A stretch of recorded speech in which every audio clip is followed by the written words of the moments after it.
Good morning. My name's Lisa, and I am the owner of Messy Crow Studio here in Surrey.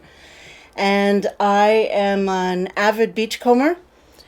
I travel quite a few of the beaches on the East Coast and constantly looking for sea glass, sea pottery, any great finds that I can work into my artwork.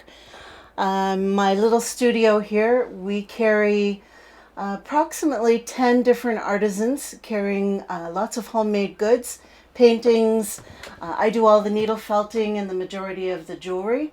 And in my needle felting work, I work with PEI wool from Belfast Mini Mills, and they've got a great assortment.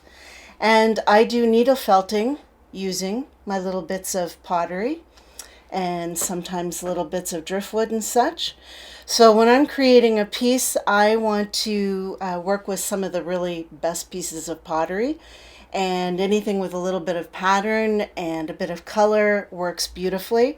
If it's the shape of a plant or pot or a vase, even better. And for referencing some of the great finds, because I've got a lot of pieces here that are in an assortment of colors, there's great books to reference. Gives you sort of the age of the piece or where it might have come from. This is Terry Hall's book, and Terry's in Surrey here, and she wrote this great book, A Sea Glass Journey, and she actually gave me this little blue willow plate. And I've got quite a few little pieces of blue and white that I can also see shown in her book. It's a lovely reference.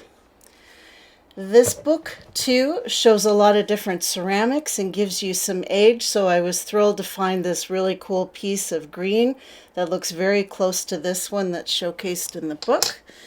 And I'll just show you the cover of this book if you're looking for some more.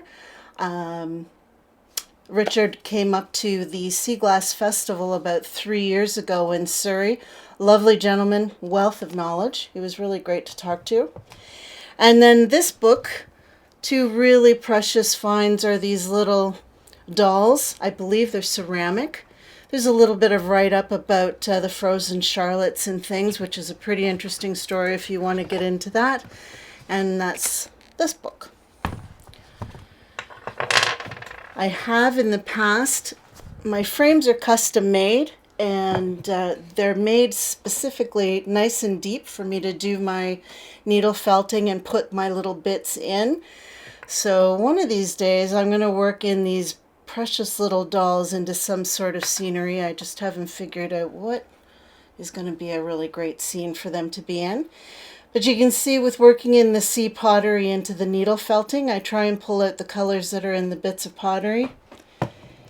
And this little piece was a really wonky little twig of driftwood that I found in Surrey, and I just incorporated it into the tree. And the piece that I'm working on now is going to be quite large. I have these 3 pieces of pottery all in the blues, and I am going to needle felt with a combination of blues, greens, yellows, and that'll be framed up in a 10 by 20 frame. So here are some of my favorite pieces, and I have jars that I sift through when I'm looking for something specific. Really big finds like these I don't often put in the frame because they are a little chunky. Anything with color obviously is an extra bonus, and the red pieces are definitely a little more rare. This clay pipe I ordered from a collector that does a lot of mudlarking in the UK, and I thought it was amazing.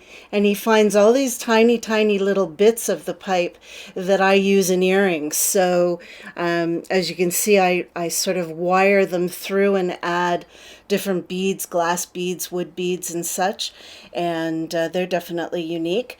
The best time that I find to find beach pieces, whether it be pottery or glass or driftwood, is after a really great windy night and low tide. You can even download an app that shows you when low tide is, which is very helpful.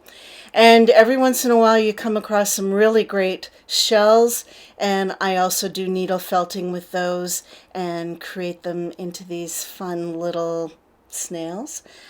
So when you come to Surrey, there's quite a few shops that do showcase lots of sea glass pieces, and they can certainly help you tell you where to go to find some glass and the best times to take a look. And when you're in town, our shop is only a couple minutes outside of Surrey. Very easy to find on St. Catharines Road. We're on Facebook and Instagram, and we hope to see you this summer. Have a great time sea glassing.